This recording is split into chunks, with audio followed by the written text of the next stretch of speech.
Okay, here we go. Hello, everyone. Welcome back to another episode of Smarter Campus Podcast. Today, I'm excited to introduce my guest, Jason Gulya, an AI consultant, professor of English, and the author of AI Adventure Newsletter. Jason has dedicated his career to helping colleges, educators, and students navigate the opportunities and challenge of the AI education space. Jason, thank you so much for being here. If you could kind of just let everyone know a little bit more about yourself, then we can get going. Yeah, hi everyone, and thank you again, Zach, for inviting me on and being willing to talk to me. So, yeah, as Zach mentioned, so I'm in the higher ed space. So I'm at Berkeley College. So teach basically anything related to writing and the humanities, and increasingly that has involved AI. So I teach a course on AI-powered communication, and a lot of the work that I do now. So I do a lot of that at my college, and I also am a consultant. I work with a lot of different colleges, a lot of different universities, and I give keynotes. And I've learned so much over the last year or two about just the state of teaching in these spaces, and how AI has connected or has not connected with them. Because especially in higher ed, the conversation about AI can be sort of interesting and exciting, but also very strange in terms of how they conceptualize the technology. Yeah. I mean, I totally agree. It's an interesting space to be. I've been following you on LinkedIn for a while, and you kind of are one of those people that, started talking about this before others did. What really got you into this right away? Like, what was the first interest? Yeah, so I was having a conversation with someone a few months ago, and they called me. Well, I think the phrase was an OG AI education guy, which I have very mixed feelings about. I don't know how I feel about that title. It feels very, very odd to me. So I got into the space through sheer horror. So literally the first time I used ChatGPT, and I know I talk about this a lot, I was so horrified by the technology. I ran a few basic prompts and they weren't particularly good, and the outputs weren't even that good either. But with a couple of just playing a little bit, I could create probably a C plus, maybe even B minus level college paper in my classes. And I went through this moment when I just was so angry about it. I was angry, I was upset, right? There are all these different emotions and almost all of them negative. And it took me a long time to kind of think about the uses of it as a learner. I literally went back to the technology probably after, a few weeks to a month later, and I started to think about what I could teach myself with it. And from there, what I kind of did was I made a decision. I decided that I was going to try to figure this out in public. And this is why I'm on LinkedIn. This is why I'm on social media. That anything I write on there, I am not wedded to, right? I don't put Yeah. it in that format. It's something that I'm thinking through, and I try to be very honest with this. And I do this in the comments too. Like I welcome people pushing against me because I want ways to think about this. Because some of the questions out there and conversations out there are some of the most difficult questions that I can even like think of. Like what education looks like in this world, right? It's such a hard question and we need to work together to figure it out. And one of the things I truly believe is that if we allow ourselves to stay in our echo chambers or our silos or whatever you want to call them, we're not going to do that. I don't see a way that we can do that in a way that doesn't honor multiple perspectives. And that's why I'm on social media. That's why I use it that way. And that's why I have my newsletter too, that I try to walk through things and I will actually have pretty profound disagreements with people. And then we just have this back and forth. And sometimes we end up seeing eye to eye and sometimes we don't. And I change my mind too. And I think that kind of building in public has allowed me to connect with more people and just get more projects because I'm very honest with being willing to change my mind, right? People convince Yeah. me of things Yeah. all the time. And I kind of I have to be in that mindset because right now I'm still just learning. I'm still trying to figure things out as I go along. Okay, so off that, what's the most common pushback would you say you get from teachers? So I would say the most common pushback, and part of this is a reflection of where I'm most active, Yeah. is when we have conversations about academic integrity. Yeah. Right. Yeah. So, and in my own college, I'm actually the chair of our AI academic integrity committee. And so one of the things that we're trying to be very clear with there is what academic integrity is. And so Gosh, academic integrity, just as a phrase, just as a concept, it brings out all these emotions. And if you go on something like LinkedIn, right, and you write about it, the pushback is it feels very corporate. Like it makes sense from a corporate mindset, Yeah. right? Like, why not just give them the tools, not have any sort of guardrails, and just, look at that, right? And so that's the kind of pushback I get, which kind of I have mixed feelings about that because I think that they're actually, for me, one of the splits that's happening or that I started to see happen is that on the corporate side, it's product, product, product, product. And that makes sense.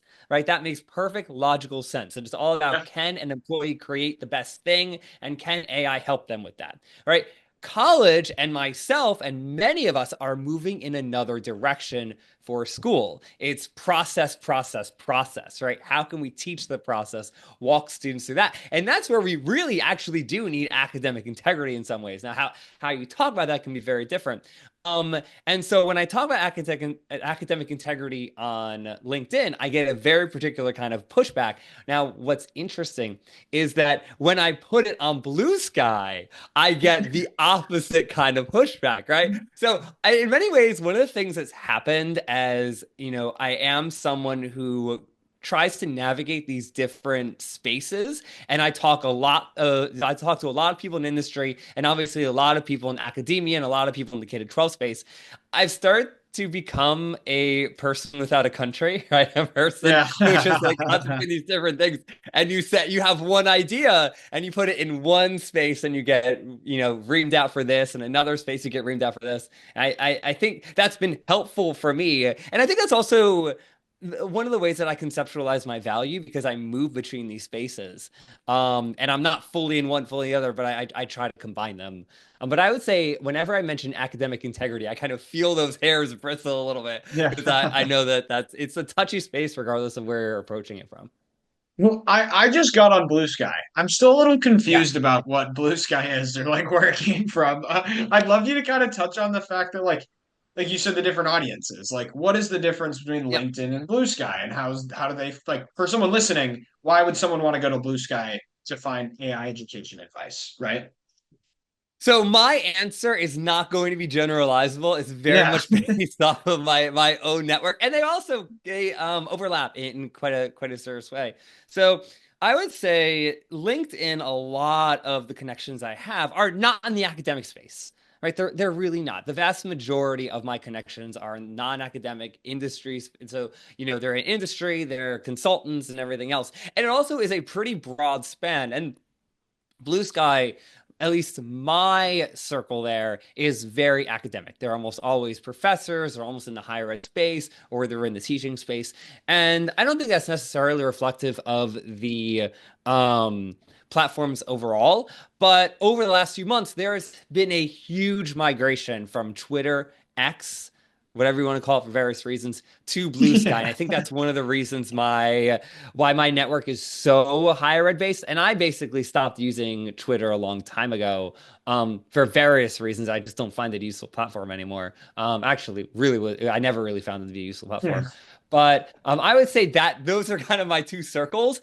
And it's interesting because what I'll end up doing is I'll write something on LinkedIn, which tends to be kind of a long form thing, or maybe be a video or whatever content I have. And then for something like Blue Sky or even something like Substack, I'll break it down into kind of micro content, right? The thing with Blue Sky is that you really, we want to be as condensed as you possibly can be. So it forces me to engage in my content in slightly different ways. And sometimes I'll also kind of test something out on Blue Sky. So if I just have like, here's an idea, I'll just throw the idea out there. And then I use that as a space to think things through. And I'll actually work that into LinkedIn so that I kind of cut across between them, which has been very, very useful.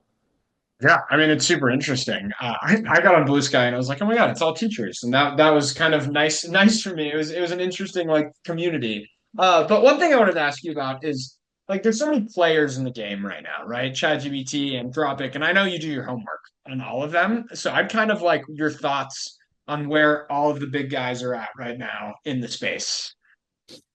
Yeah. So you're thinking specifically about the higher ed And space? yeah, higher ed. Yeah. Sorry, like where's everyone in terms of education? I guess. Yeah. Yeah, so I think that, especially thinking about it from the college university perspective, Yeah. for a lot of them, they still very much, this is starting to change a little bit, but very much think about AI as ChatGPT. That's immediately what pops into their head, for better or for worse. I think that is starting to change as faculty and students and administrators start to learn of these other programs, and they tend to be more fine-tuned and often more useful programs than this kind of general chatbot. So I do think that right now, ChatGPT has a stronghold in higher ed, at least as far as AI. But again, I think that's changing, and I think that there are a couple of things that have happened. So ChatGPT or OpenAI, I'll say, has had this campaign to really, really get into colleges. Right? Yep. They had the pitch in New York to many leaders in higher ed. I did not go. I actively decided not to go, even though it's 45 minutes from me. And the reason I did not go was I looked at the information. I looked at what they put out and I said, it's a sales pitch. This is 100% a sales pitch. They want in at our colleges, right? They want this, right? And I think, based off of people I've talked to, one, that's exactly what happened. And two, it did not help them. I Yeah. think that meeting had the exact opposite effect. I've gotten messages from leaders like, oh my gosh, absolutely not. And also, people don't realize how expensive ChatGPT is. Right? It is not cheap. If you're talking on an enterprise level, colleges cannot afford that, right? The vast majority of us, right? You're talking, I'm in a pretty small college, and you're talking, just do the math. It was $1.2 million. Like, no, like, absolutely not. For an enterprise plan, like, it's a non starter. And so I think that that sort of had this weird effect. Um, and I also think that now, even beyond that, OpenAI has all these different updates that they're trying to combat education, right? They had the course they put out there with Common Sense Media, which is pretty atrocious in many ways, right?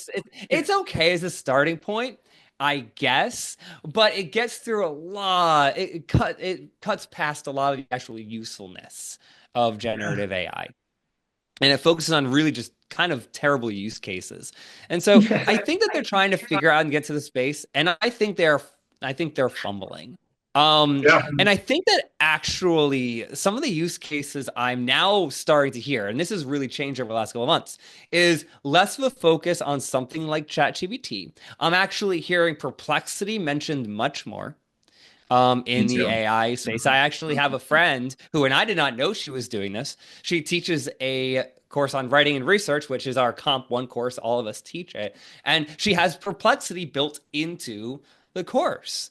All right. So I hear that a lot more. I'm hearing a little bit more Gemini, a little bit more Claude, a little bit less ChatGPT. So I think we're moving many colleges and many professors are starting to move away from that. And I think that this campaign to get an education in some fields actually started to work against it. Because Yeah. there is this kind of red flag that's starting to come up when you see that and you see these courses for educators and you look at the content, you just think, well, this is actually not good use of the technology.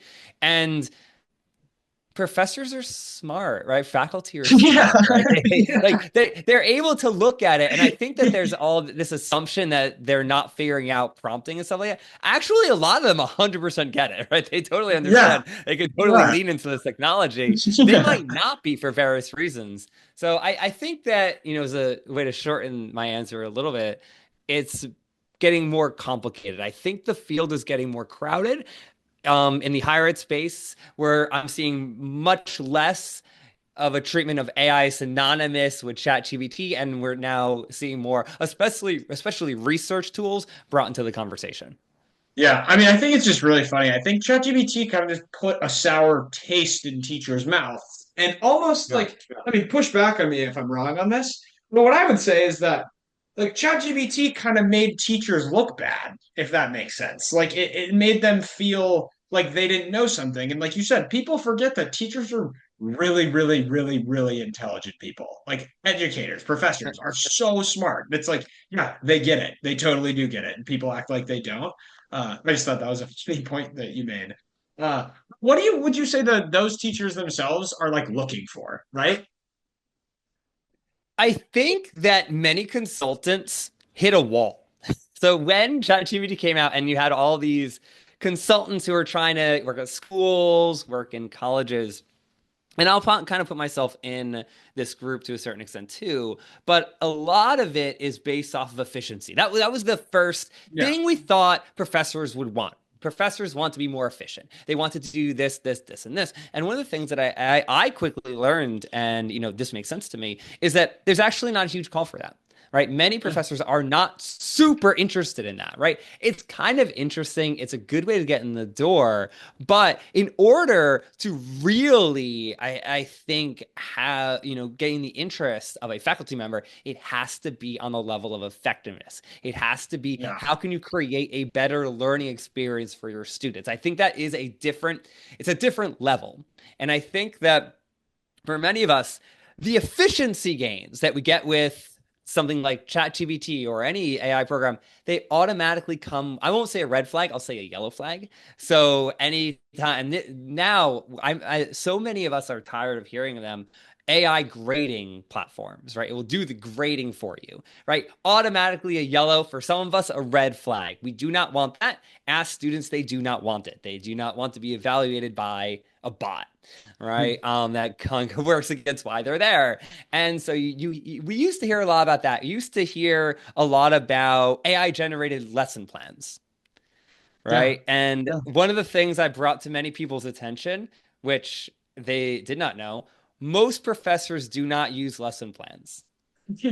So they often do not use lesson plans. They often will not use rubrics, right? I almost never teach with rubrics, right? They almost never do those. And those, so grading, lesson plans, and rubrics were like what people thought professors wanted, and we don't, right? Many of us do not. We don't actually generate those materials maybe ever. And so I think that a lot of the uses that people are using for have to do with creating better learning experiences.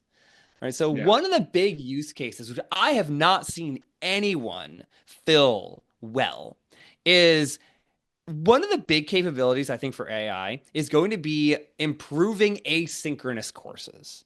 I think it's one of Mhm. the big potentials for it. I have seen very few people try to do that, right? Try to do it well, right? Yeah. That's one thing I'm hoping is going to change. But that is a big need that is not being filled by a lot of consultants, a lot of companies, actually creating a better online, fully asynchronous learning experience. That's one of the big use cases I think of for AI, and I haven't seen people use it nearly to its potential, at least Yeah. at this point.